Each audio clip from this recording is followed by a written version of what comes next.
Welcome back to another Truth or Foil. Today we're going to be going over the Max Spiers conspiracy. Max Spiers died on July 16th of 2016 in Warsaw, Poland, while he was visiting a friend from one of the conventions that he had met her at.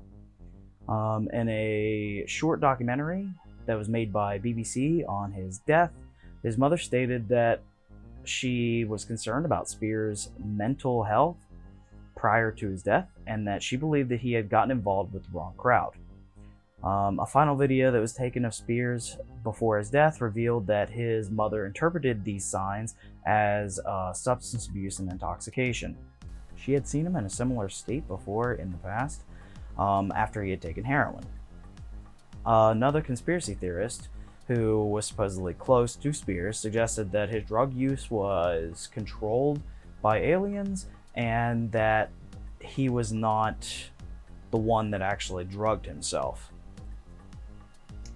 The reason why there would ever be even a theory about this would be that he coughed up a black liquid, which was on the coroner report. He coughed up a black liquid right before he died. Before he went unconscious, then died, right as the emergency team got there. He was covered in this black liquid. I couldn't get a direct... I couldn't directly find anything that said whether he aspirated this black liquid or if he vomited the black liquid. So either way, I actually put a question out to some doctors that are on some question sites, asking whether or not you could vomit or aspirate a purely black liquid of any kind. Everything that I saw and everything that I read from not only my own investigation into that kind of liquid, but what each doctor said is that when you aspirate, which means it's coming from your lungs, not your stomach, it would never be black. It would be at best either yellow, green, dark green, varieties of a mucus shade. Whereas with puking, it would also not be black unless you had ingested something purely black, because that's a gastric would be what you'd be vomiting, and your gastric liquids are not black. So that's very interesting to me that either the coroners called it black when it wasn't, or he had taken a drug that caused something that no doctor that I spoke to had ever seen before.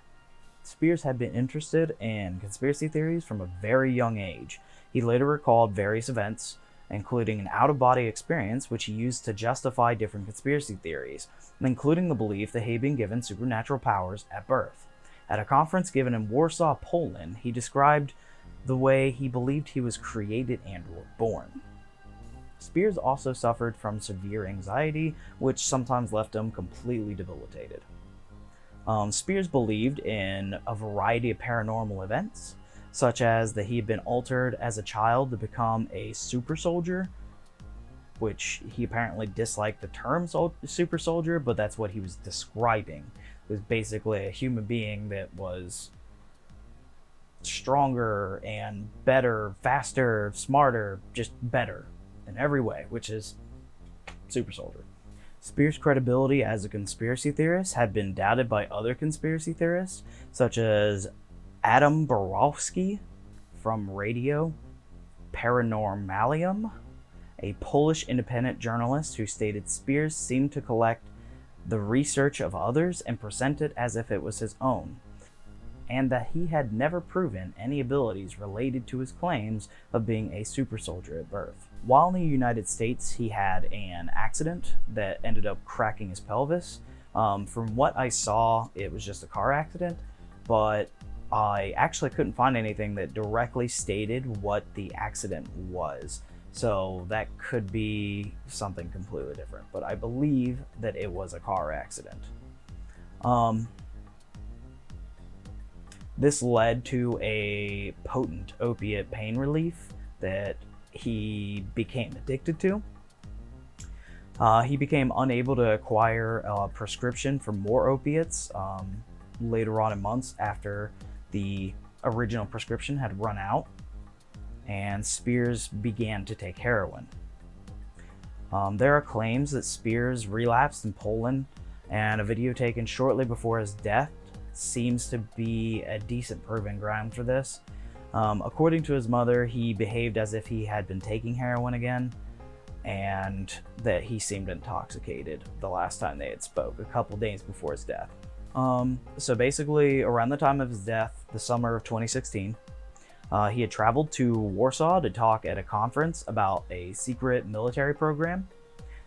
There, he had met a Monica Duval, a 50-year-old woman, who he moved in with, which is pretty fast.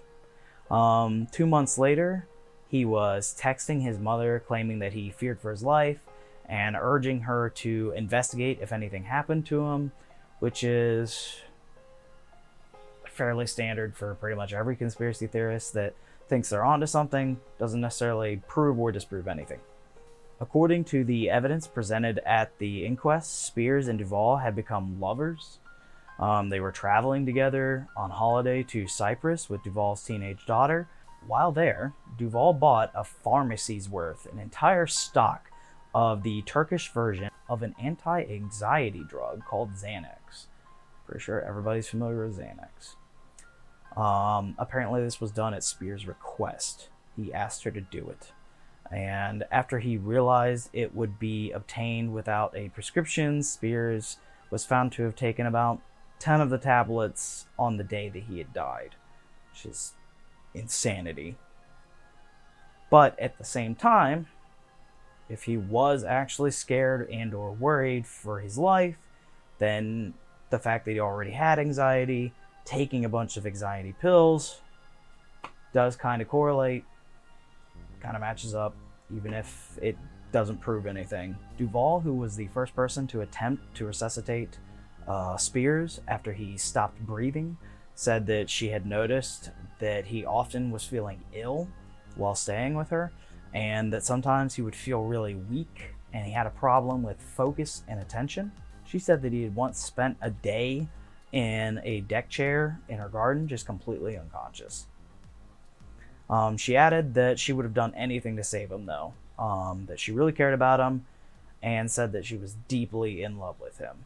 So, as previously stated, on July 16, 2016, Spiers died on the sofa in Duval's house in Warsaw, Poland.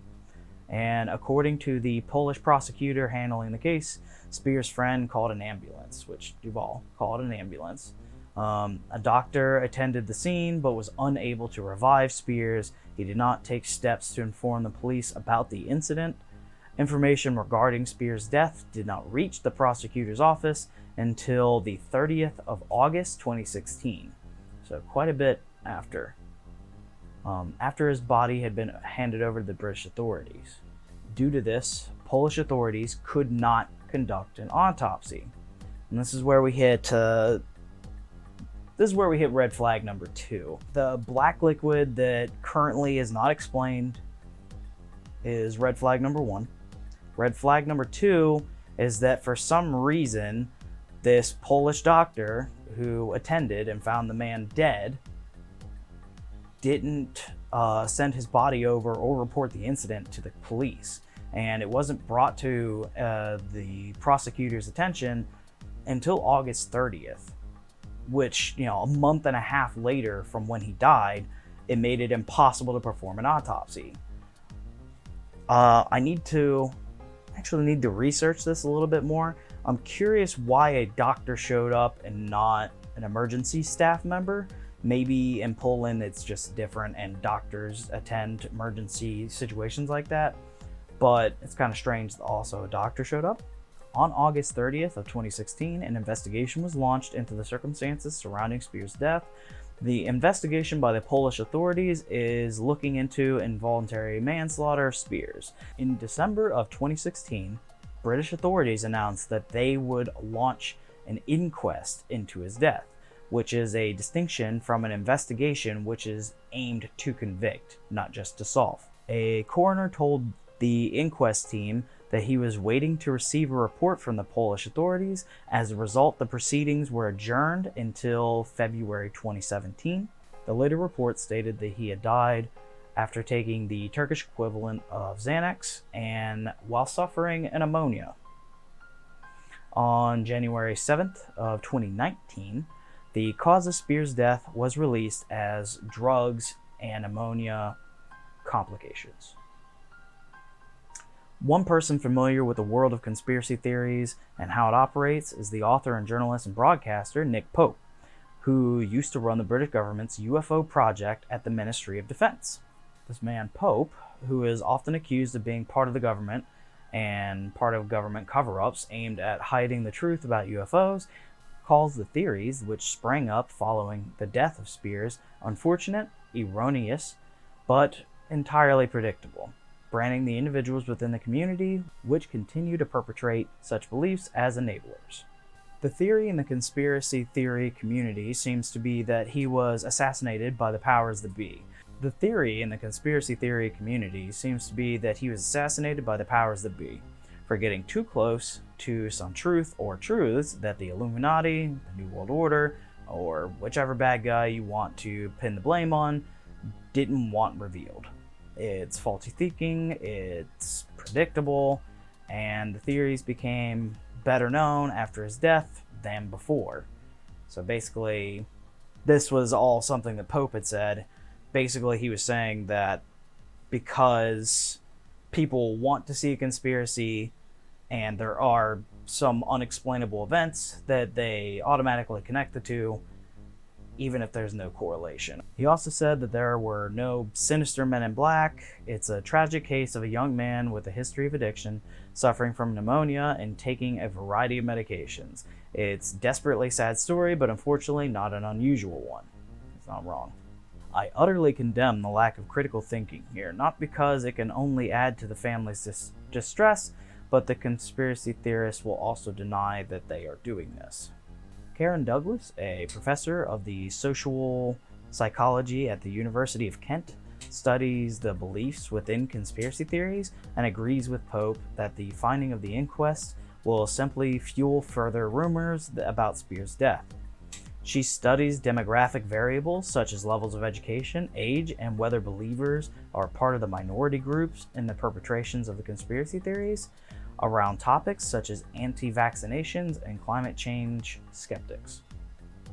Often what happens in these situations is that officials are seen as being in on the conspiracy theories, and anyone who endorses these ideas, including medical professionals, will also be seen in that light. Any explanation from the sources of somebody who is already inclined to be mistrustful of the government is not going to be satisfactory. She also states that it will just be another piece of information to feed the bigger conspiracy theory. They'll see it as evidence in support of one rather than the evidence against it.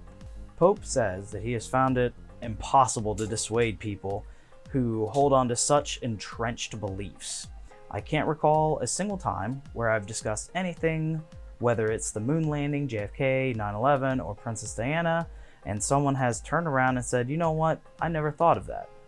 Basically, what I just went through there were two people who are kind of just anti-conspiracy, which is fair. You need to have both. You need to have people who are critical and people who are believers. Otherwise, there's no contrast and you can never figure out any truth.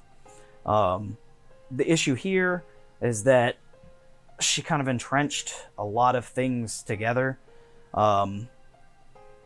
So with 9/11 and Princess Diana, those have kind of been, I don't want to say proven, but they're at the stage where they are close to proven that they were in fact a conspiracy. So the fact that she correlated JFK with the moon landing, although JFK also more than likely was a conspiracy of some kind, the moon landing was not faked. It would have literally, like, the logical jump for the moon landing is it would have cost more to fake it than to actually send someone on a rocket to the moon, like in that time period. So that one's nonsense. But with JFK and the 9/11, Princess Diana. They're from all of the readings and videos and research that I can do. I've seen more evidence for than more evidence against. And all of the evidence against, none of it directly dismisses any of it. What she's saying here is also a little bit, I think it's a judgy side of her, maybe. She's stating that anybody who believes in conspiracy theories is incapable of seeing the other side of the coin. They can't change their mind and they can't see new evidence as a way to dismiss something. And I disagree, because there are some conspiracies, like I just said, that I fully believe in. There's plenty that I don't believe in.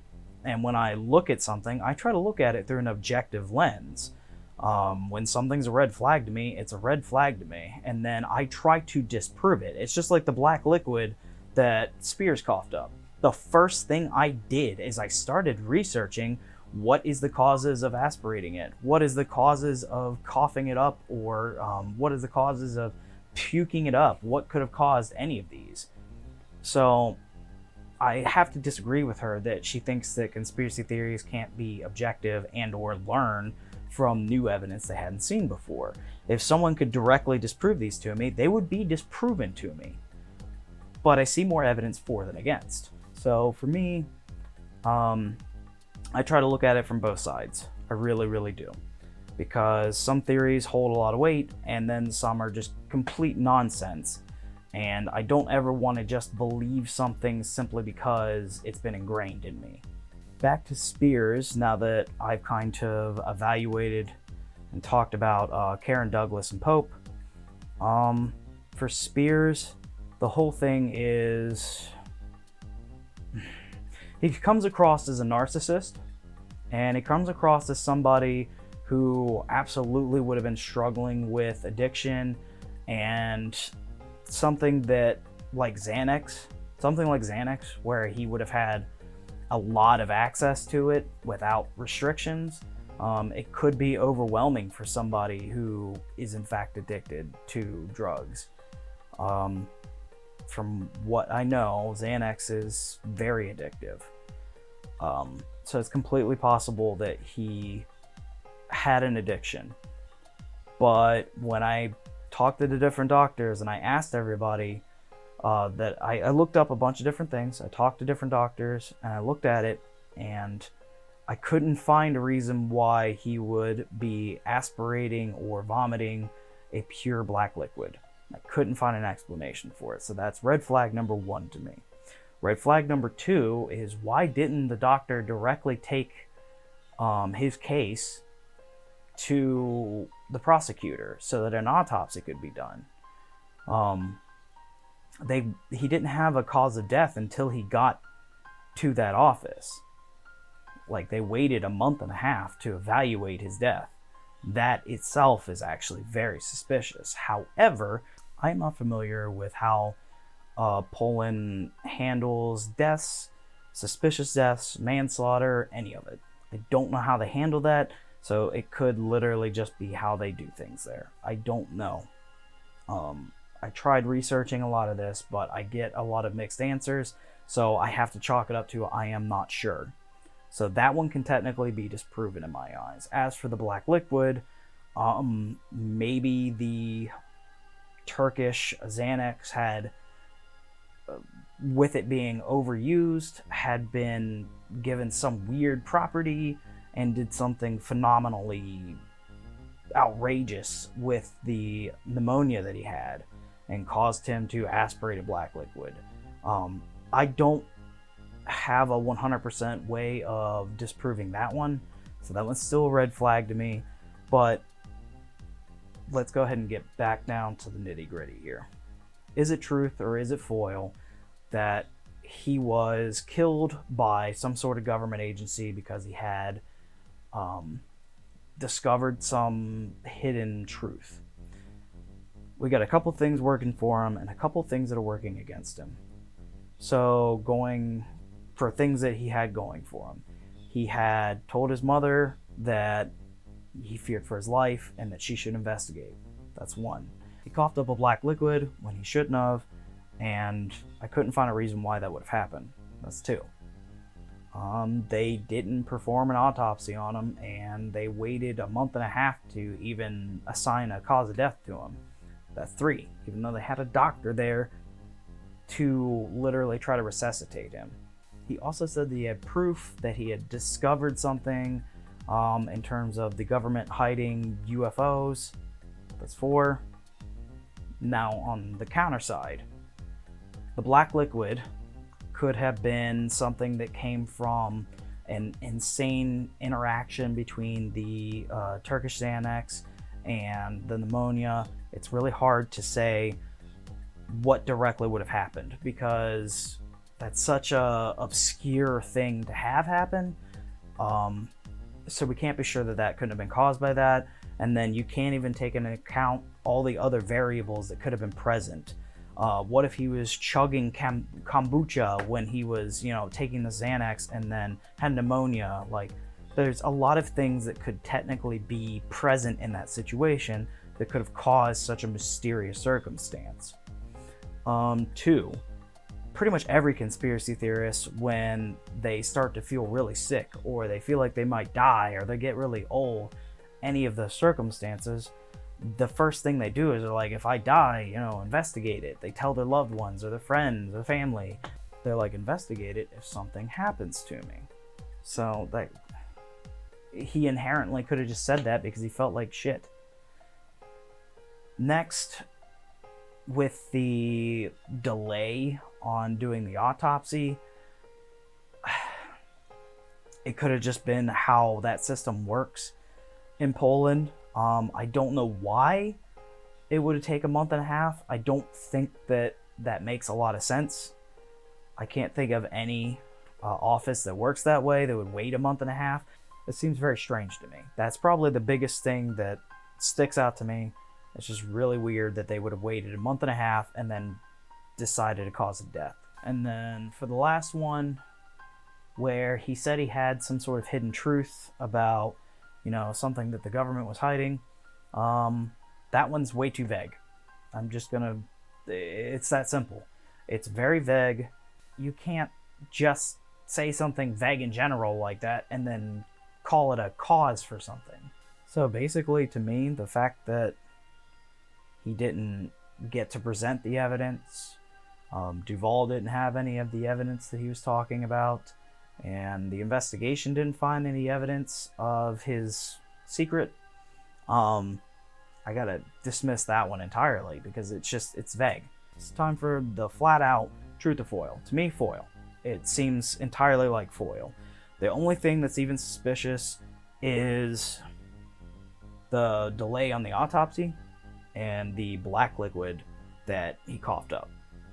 The black liquid could be a ton of variables just added together in an extreme circumstance. It happens, weird things happen all the time that seem medically possible but haven't been tested with all the variables yet. So that one I gotta just automatically dismiss. I have to consider that there are a lot of variables that they didn't even check for, which actually leads me to the biggest issue with everything that happened, was that they waited for so long to autopsy his body. That one is really weird to me. But there are a lot of circumstances that could also prove that they just waited. Governments as a whole, there's a lot of bureaucracy involved, a lot of paperwork. Things are slow. They're always slow. Governments are not fast at doing pretty much anything. So it could have literally, because he was a foreigner, because he was, on a bunch of drugs, maybe they were dismissive of his case, or, he was a foreigner and they didn't care, or he was a foreigner and there was a lot of extra paperwork and they had to deal with the, his home country talking to him about it, because, Britain did launch their own investigation. So it's completely possible that there's just a lot of bureaucracy going on and it took a long time to do. So the two forms of evidence that are strongest are circumstantial at best. Sadly, I'm gonna have to call this one foil. This was a very interesting one, but it just seems impossible that this was some sort of conspiracy that happened. I think that he was an addict who found basically an infinite source of a drug, and he was already sick, which happens all the time. He got sick, took too many drugs, and died. I think that's what happened. I can't say for sure. This is all based on my opinion and basically me just trying to investigate the best I can without being directly there, but it seems completely made up to me. That people are just seeing what they want to see, when in reality it was just a tragic death. I really appreciate you watching. If you enjoyed my content, please like, comment, and share. The best thing you can do is share my content with other people and subscribe to my channel. And I'll see you all next time in the next Truth or Foil.